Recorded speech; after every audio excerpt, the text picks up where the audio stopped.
কুমিল্লার নাঙ্গলকোটে আধিপত্য বিস্তারকে কেন্দ্র করে বিএনপির দুই পক্ষের মধ্যে ধাওয়া পাল্টা ধাওয়ার ঘটনা ঘটেছে। এতে দুই গ্রুপের অন্তত 10 জন আহত হয়েছেন।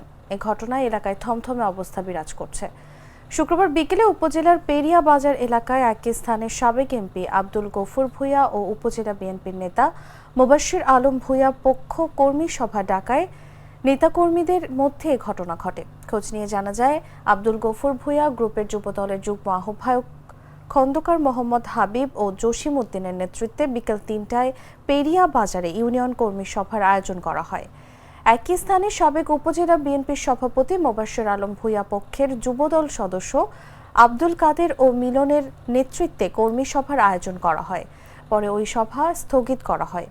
শুক্রবার বিকেলে মোবাশ্বির আলম ভূঁইয়া পক্ষের কাদের ও মিলন কর্মী সভার আয়োজন করলে উভয় পক্ষের মধ্যে ধাওয়া পাল্টা ধাওয়ার ঘটনা ঘটে। এতে দুই পক্ষের অন্তত 10 জন আহত হওয়ার খবর পাওয়া গেছে।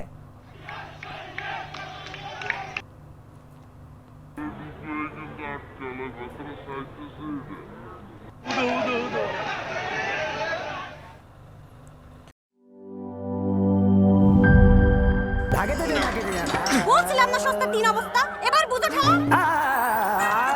ভালো টিউবওয়েল যে কেন না এবার বোঝো মজা। আগেই কইছিলাম দেশের আরএফএল টিউবওয়েল নাও। এবার আর ভুল নাই, আরএফএল ছাড়া উপায় নাই। অল্প চাপে বেশি পানির জন্য আরএফএল।